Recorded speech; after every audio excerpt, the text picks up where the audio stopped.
Olivier. Bonjour Gentiane. À chaque fois que je vais sur un site internet, une fenêtre apparaît et me demande si je souhaite accepter les cookies ou non. Mais c'est quoi des cookies concrètement ? Alors les cookies, ce sont des petits fichiers stockés par un serveur. Imagine un petit carnet que chaque site internet glisse dans ton navigateur. À chaque fois que tu reviens sur ce site, il consulte ce carnet pour se souvenir de toi, ce que tu as regardé, ce que tu as mis dans ton panier ou même simplement si tu es déjà passé par là. C'est pratique, mais cela soulève une vraie question. Est-ce que tu as vraiment consenti à ce qu'on prenne des notes sur toi ? Que font-ils de toutes ces informations par la suite ? D'autant plus que certaines informations ne sont pas anodines. On parle de ton nom, de tes coordonnées, de tes habitudes de navigation, bref, de toutes tes données personnelles.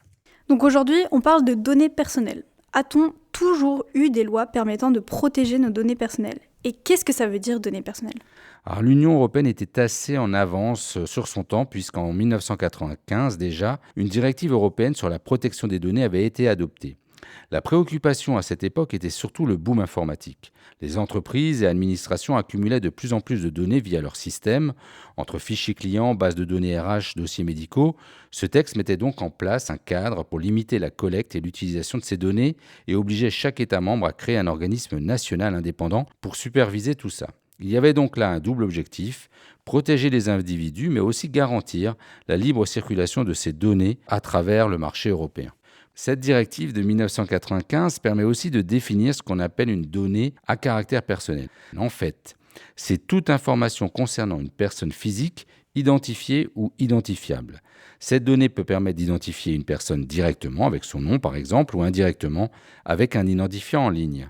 Mais les données à caractère personnel, c'est aussi tous les éléments spécifiques propres à son identité physique, physiologique, génétique, psychique, économique, culturelle ou sociale. Et en quoi est-ce si dangereux que des entreprises ou Internet aient en leur possession ce type d'informations ?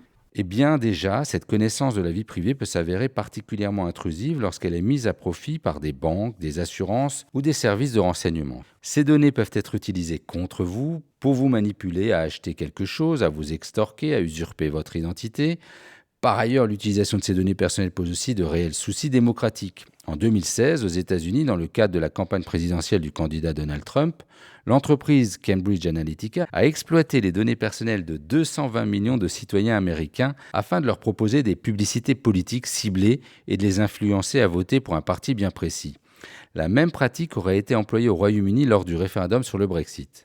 Mais alors, utilise-t-on toujours la même directive aujourd'hui ? J'imagine qu'Internet et le transfert de données personnelles ont bien évolué depuis 1995. Oui, totalement. Et d'après l'INSEE, en 2025, près de 95% des ménages européens avaient accès à Internet, ce qui représente une évolution sans précédent. Il a donc fallu adapter ce règlement aux évolutions technologiques de ces dernières années et des problématiques qui sont apparues avec. Ainsi, en 2012, la Commission européenne propose une réforme de cette première directive de 1995 pour renforcer davantage les droits à la vie privée en ligne. C'est le RGPD. Dès 2014, le Parlement européen adopte unanimement le RGPD avec 610 voix pour seulement 10 voix contre. Côté États membres, quelques réticences se font ressentir. Certains gouvernements craignent de freiner leur économie numérique et les lobbies industriels, notamment américains, font pression pour affaiblir le texte. Ce n'est donc qu'en avril 2016 que le RGPD est adopté. Le règlement prévoit tout de même un délai de 2 ans pour que les États membres puissent adapter leur législation nationale. Que prévoit donc concrètement le RGPD ? Alors le RGPD, c'est un texte très dense qui prévoit de nombreuses règles. Tout d'abord, le RGPD répond aux questions suivantes. Quelles sont les données que les entreprises peuvent récolter et pour quel usage ? Il renforce également le droit des citoyens en leur octroyant des droits bien précis, comme par exemple le droit à l'oubli, qui consiste à avoir la possibilité de demander à un organisme l'effacement de données à caractère personnel. On l'appelle aussi le droit à l'effacement. Le RGPD de 2016 réaffirme aussi le rôle de contrôle et de supervision des autorités nationales, comme la Commission nationale de l'informatique et des libertés, la CNIL en France. Enfin, ce règlement prévoit des sanctions en cas de violation de ces règles. Des entreprises ont-elles déjà été sanctionnées au nom du RGPD ? Oui, tout à fait. Ce qu'il faut savoir, c'est que le RGPD s'applique à toutes les entreprises ayant une activité au sein de l'Union européenne, et même si leur siège se trouve en dehors de l'Union européenne. En 2022, Google a écopé d'une amende de 150 millions d'euros. Pour refuser les cookies, il fallait au moins 5 clics contre un seul pour les accepter. Système clairement conçu pour décourager le refus. La même année, TikTok a été sanctionné à hauteur de 5 millions d'euros parce que ses cookies étaient si opaques que les utilisateurs ne comprenaient tout simplement pas à quoi ils servaient et ne permettaient donc pas un consentement éclairé. Internet est omniprésent dans le monde entier, pas que dans l'Union européenne. Est-ce qu'il y a d'autres pays qui ont adopté des règlements similaires ? Absolument, et c'est même un effet assez remarquable du RGPD. Il a un peu fait figure de modèle à l'international.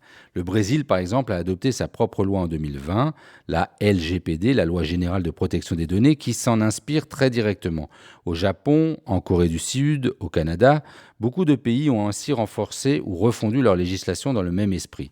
Ce phénomène a même un nom. On parle d'effet Bruxelles. L'idée que les standards européens finissent par s'imposer bien au-delà des frontières de l'Union européenne. On avait déjà vu ce phénomène avec le chargeur universel et Apple. N'hésitez pas à vous abonner sur la plateforme d'écoute de votre choix pour ne manquer aucun épisode et à laisser un commentaire ou une étoile si ce podcast vous a plu.